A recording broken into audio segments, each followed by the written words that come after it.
Jangan lupa subscribe, like, komen, dan share YouTube TVRI Bengkulu. Dan nyalakan loncengnya ya. Ya pemirsa, kembali lagi tentunya di Dokter Kito bersama Kita Sehat. Tadi membahas vitamin A ya dokter, ya mungkin boleh dilanjutkan kembali dokter. Slide-nya. Nah ini ya, jadi jangan salah lagi, ada yang biru sama ada yang merah. Untuk cara pemberiannya, mungkin sebelumnya kalau pemberiannya itu kita harus tahu dulu di mana nih dapatnya. Jadi kalau untuk program vitamin A itu ada di bulan Februari sama Agustus, harus dicatat ya sama mama-mama di rumah. Nah, didapatkannya biasanya pertama bisa di posyandu. Target utamanya adalah di posyandu dulu, karena sebelum pemberian vitamin A itu kan ada yang namanya buku pink, diukur dulu tinggi badannya, berat badannya, ada masalah atau enggak, ada kontraindikasi atau tidak untuk pemberian vitamin A. Kalau memang sudah terlewat jadwal di posyandunya, silakan boleh langsung ke puskesmas ya. Bila ke posyandu dan puskesmas ini ya, jangan lupa untuk yang cuci tangan dan sebagainya. Nah, untuk pemberiannya, jadi biasanya petugas kesehatan yang di posyandu atau kader, ada namanya kader ya, kader akan memberikan vitamin A kepada ibu-ibunya untuk diberikan kepada anaknya. Dan jangan lupa yang memberikan ke anaknya langsung, biasanya kan orang tua ya, atau neneknya, atau susternya, seperti itu harus mencuci tangan ya, mencuci tangan. Dan yang kedua nanti kalau anaknya itu masih kecil, itu boleh dibantu untuk menggunting bagian ujung kapsulnya itu, nanti akan dipencet nih. Nah seperti ini ya, beri kapsul vitamin A-nya dan pastikan isinya tidak ada sisa. Jadi dipencet seperti itu, dia itu kan berupa kayak, kalau pernah lihat minyak ikan tuh memang isinya kayak berminyak-minyak seperti itu, nanti dipencet. Jangan sampai ada sisa di kapsulnya itu ya. Nah, kalau sudah diminum, catat di buku KIA-nya atau laporkan kepada kader atau tenaga kesehatan di posyandu itu. Nah, kalau biasanya sih kan memang ada petugas di puskesmas. Kalau misalnya kan ada nama anak-anak yang memang sudah terbiasa ke posyandu. Kalau memang ada anak-anak yang nggak datang ke posyandu untuk pemberian vitamin A, biasanya memang dihubungi dulu. Misalnya ini si anak ini belum diberikan vitamin A, silahkan ke puskesmas. Kalau nggak juga ada respon, biasanya memang tindak lanjut petugas puskesmas datang ke rumah si anak tersebut ya. Ini ya, tadi dipencet. Namun memang dipastikan dulu anaknya memang belum menerima pemberian kapsul vitamin A dalam 1 bulan terakhir. Karena nggak boleh juga yang namanya berlebih seperti itu ya, atau overdosisnya.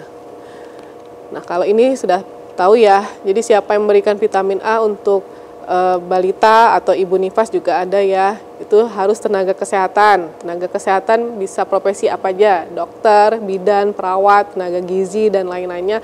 Bahkan boleh kader, tapi kader ini memang sudah yang terlatih atau diberikan penjelasannya agar tidak salah dalam pemberian vitamin A. Untuk penyimpanan vitamin A, nah biasanya juga ada ibu-ibu yang datang ke puskesmas minta, nah tapi anaknya masih sekolah, misalnya masih TK. Nah, untuk penyimpanannya jangan salah. Yang pertama, jauhkan dari sinar matahari langsung, tidak boleh terkena langsung. Simpan di tempat yang sejuk, kering, dan tidak lembab. Dan tidak perlu disimpan dalam lemari es atau kulkas atau yang namanya freezer. Kalau dapat botolnya, jarang sih ya dapat botolnya, karena kan 1 botol itu untuk berapa kapsul seperti itu, untuk berapa banyak. Cuman ini mungkin untuk lebih ke petugasnya. Jadi tutup rapat botol kemasannya. Kalau sudah dibuka kemasan botol vitamin A itu, dianya itu dapat bertahan selama 2 tahun. Tetapi biasanya kan kalau baru terus dibuka sama petugasnya, yang lebih bagusnya itu diberi tanggal, misalnya dibuka pada tanggal 1 Agustus. Nah, jadi tahu kalau dalam jangka waktu 1 tahun itu harus habis 1 kapsul itu. Tidak boleh terbuka dengan jangka waktu yang lama. Oke, sudah selesai. Kembali nih dokter. Yang jadi pertanyaan itu adalah apakah masih banyak nih dokter ibu-ibu, terutama ibu-ibu muda yang masih tidak aware nih akan pemberian vitamin A? Masih banyak. Karena mungkin ibu-ibunya lupa, kayak di posyandu itu kalau tidak digaungkan, oh besok untuk pertemuan atau kunjungan berikutnya kita pembagian vitamin A. Ibu-ibu nggak tahu tuh, oh vitamin A, vitamin A. Maksudnya tuh mereka hanya menerima, tidak aktif untuk kapan pemberian vitamin A, kapan pemberian obat cacing.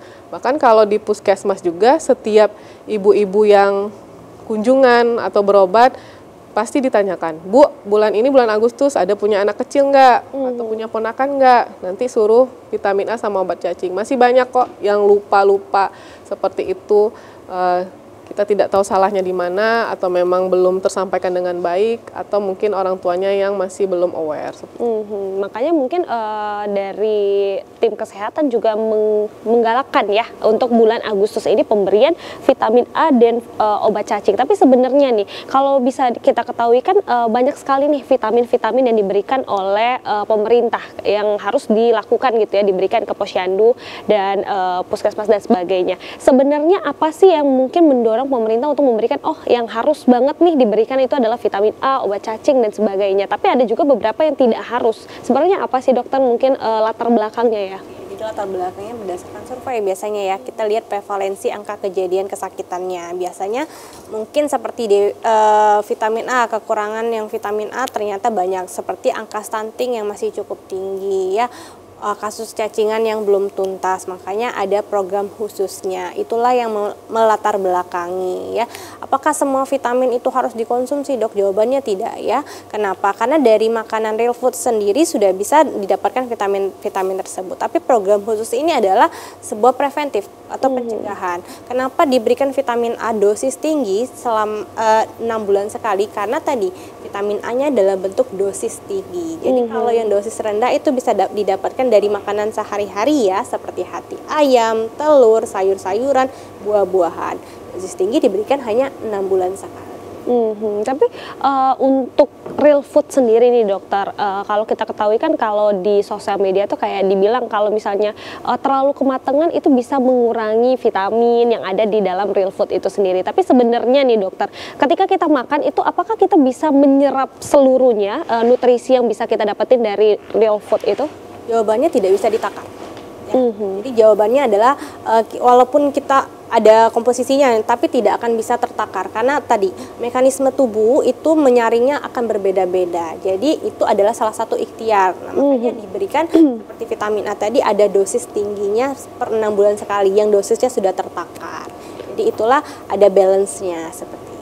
Baik dokter, artinya juga walaupun kita sudah menghitung ya mungkin kalori berapa banyak, terus kayak vitaminnya sudah berapa banyak yang kita sudah hitung ketika kita makan, tapi itu tidak bisa kita pastikan 100% untuk masuk ke dalam tubuh. Makanya butuhnya suplemen tadi ya dokter ya. Tapi sebenarnya nih untuk suplemen sebenarnya dokter, kita kan tahu nih masih banyak orang kayak minum vitamin deh biar membantu tubuh biar lebih sehat gitu dokter. Apakah minum vitamin setiap hari itu adalah baik untuk kesehatan, ataukah sebenarnya bisa dikurangi juga nih dokter untuk angka minum vitamin itu sendiri?